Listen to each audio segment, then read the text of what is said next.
evdeki en geniş çelik tava olursa çok makbule geçer. Tencerenizi kullanarak ocağın altı yanıyor. Tarife başlıyoruz. Sıvı yağ, bu arada sıvı yağ aldık. Bir arkadaş eve sıvı yağ alacak param bile kalmadı. Arkadaşların seni terk etti diyordu. Sıvı yağ aldık, arkadaşlarım geri döndü. Biraz sıvı yağ pijama şeklinde soyuyoruz. Daha sonra bu arada gerçekten babamın tarifini yapıyoruz. Delikanlı adamdı babam, bakmayın. Sayesinde bugüne kadar daha bir kere ödenmemiş elektrik faturası, su faturası, kira, ev kirası görmedik. Fakat hayat bu. Bir talihsizlik sonucu 15 günde bir rahatsızlığa yakalanıp bir ayda iğne iplik olup ne yazık ki aramızdan ayrıldı. Şimdi bakın şöyle kalın kalın büyük büyük patlıcanlar istiyorum. Bir bakalım.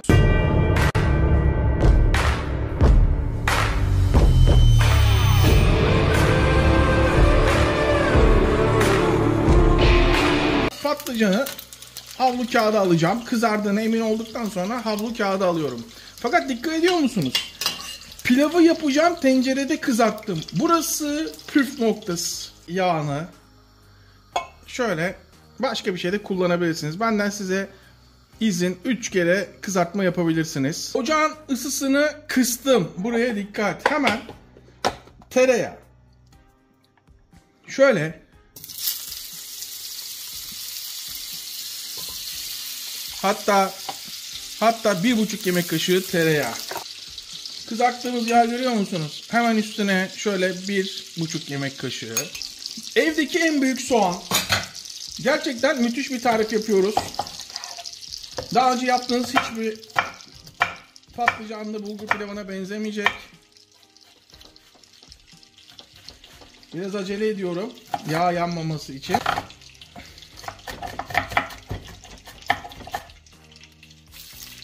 İlk posta hemen oynar. İçine bir kez daha şöyle karıştıralım. Soğanlar karamelize olsun. Devam ediyoruz. Salla düşeş.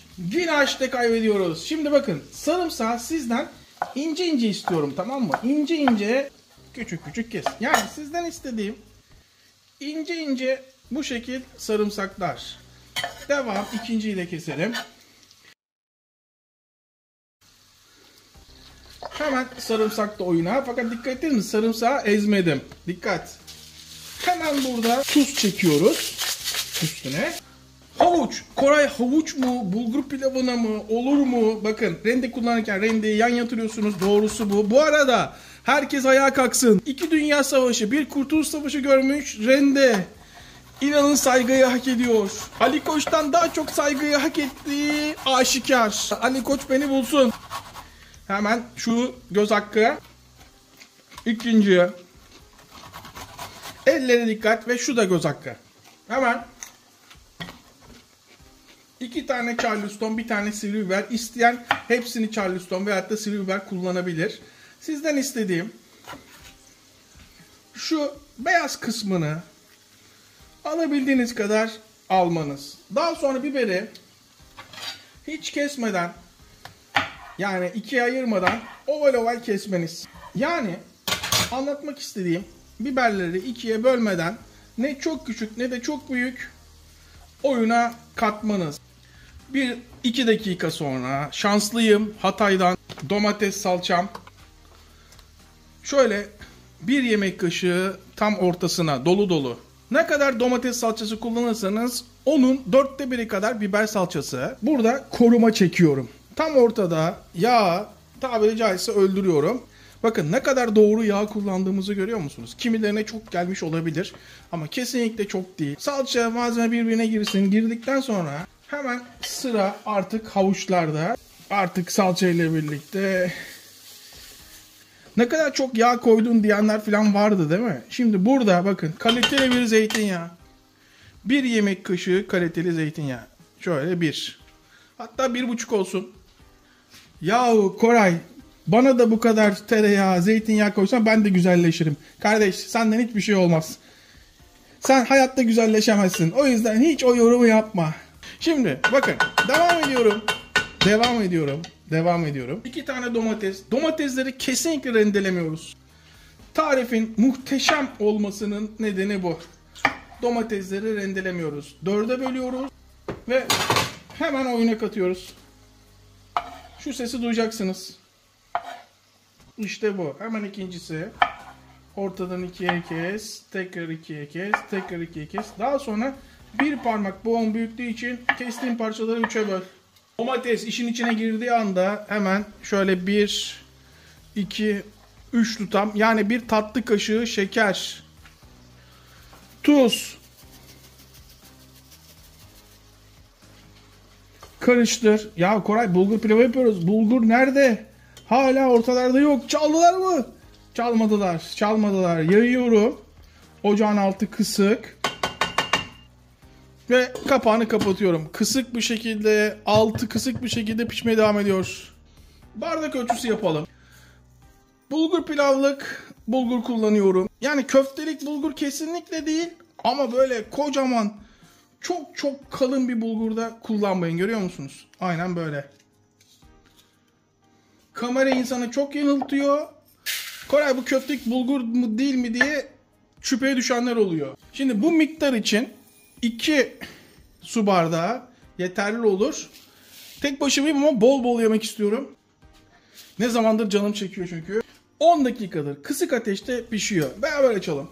İstediğimiz kıvama gelip gelmediğini anlamak için domatesi eziyoruz ve domatesin püre haline geldiğini gördüğümüz anda bulguru sadece yıkadık. Dikkat! Suyunu tozunu toprağına attırdık. Suda bekletmedik. Sadece tozunu toprağını yıkadık. Sudan geçirdik. Sıra baharatlara geldi. Karabiber, yarım çay kaşığı karabiber şöyle etrafına. Kırmızı toz biber şöyle etrafına 1 çay kaşığı. Burada tamamen sizin isteğinize bağlı. Kırmızı pul biber kullanıyorum ama acı kullanmıyorum. İsteyen acı da kullanabilir. Şöyle 1,5 çay kaşığı. Tuz, şöyle 1 çay kaşığı da tuz. Daha önce atmıştık. Dikkatli olun, tuz sizde. Şöyle bir karıştıralım. Şöyle bir hikayesi var pilavın. Babam askere gidiyor. Askerde yemek sorunu da var. Orada yokluk yemeğidir biliyorsunuz. Bulgur pilavı yapıyor. Hem de patlıcanlı yine orada. Herkes parmaklarını yiyor. Fakat üst devrelerden bir tanesi buna kafayı takıyor. Hapis yatıyor. Bak dinleyin peder. Ondan sonra bu da diyor ki bu diyor tarifi bana vereceksin. Bizimkisi de böyle kavgacı bir adam değildir ama nedense uyuz oldum diyor. Çok tersime geldi konuşması diyor. Vermeyeceğim, verirsin, vermeyeceğim derken adam bizimkisine bir tokat atıyor. Tokat atınca bizimkisi de kafayı atıyor mu?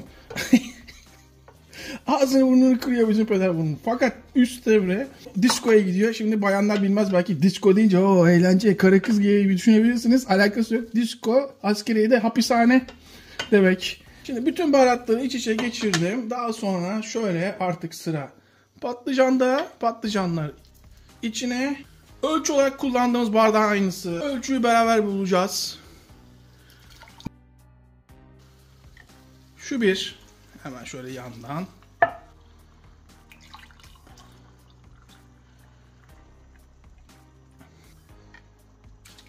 İki. Bulgur pilavının en büyük avantajı pirinç pilavına benzemez. Suyunu daha sonra tekrar ilave edebilirsiniz gözünüz az gelirse. Ama bu biraz daha su isteyecek. Çünkü biraz ıslak istiyoruz. Suyu yeterli gibi gözüküyor değil mi? Çünkü domatesin suyu da var içinde. Oysa ki buradaki püf noktası ıslak ıslak. Müthiş bir pilav yemek. 3 su bardağı sıcak su koydum. Karıştırdıktan sonra şöyle bir yayıyorum. Kısık ateşte kapağını kapatıyorum. 15 dakika oldu. Beraber açalım. Bakalım pişti mi? Şimdi şöyle bir açıyorum. Suyunun kalmadığını görüyorum. Hatta beraber görelim. Şöyle bakın. Görebiliyor musunuz? Suyu kalmamış. Dibi tutmamış. Fazla nemini alması için de şöyle bir 5 dakika kapatalım. Artık şöyle iyice nemlenmiş. Lokanta tabağı kullanacağım. İlla bulgur pilavı tane tane olacak diye bir kural yok. Bulgur pilavı önemli olan tadıdır. Ki bakın zaten tane tane olduğunda göreceksiniz ama görüntü bu. Nasıl gözüküyor? Picasso, Da Vinci, Michelangelo. Ali Koç kalkın ulan ya, ustanız geldi. Babamın askerde hapis yatmasına neden patlıcanlı bulgur pilavı. Evet, şunun bir tadına bakalım. Bakalım aynı tadı, aynı lezzeti yakaladık mı? Açın ağzınızı. Şunun mutlaka bir tadına bakın bakalım. Nasıl gözüküyor? Sonra Koray niye geliyorsun? Niye keyfin yerinde? Şunun bir tadına bakın bakalım. Sulu sulu. Kesinlikle kuruma yok. Ağzınıza attığınız zaman domatesin lezzeti, patlıcanın yumuşaklığı, evdeki malzemelerle Koray hemen hemen aynı malzemeleri kullandık. Nasıl bu kadar lezzetli oldu diyeceksiniz ve bundan sonra ben artık bulgur pilavını bu şekilde yaparım diyeceksiniz. Her yaptığım inanılmaz. Şöyle güzel olmuş, böyle güzel olmuş diyorsun. Fakat işte mutfak, işte malzemeler, işte yorumlar açık. Yazın. İzleyip abone olan finanslar. Sizi unuttum zannetmeyin. Hiçbir zaman hiç unutmayacağım. Hepimize yine sağlık. Tekrardan herkese selamlar. Afiyet olsun.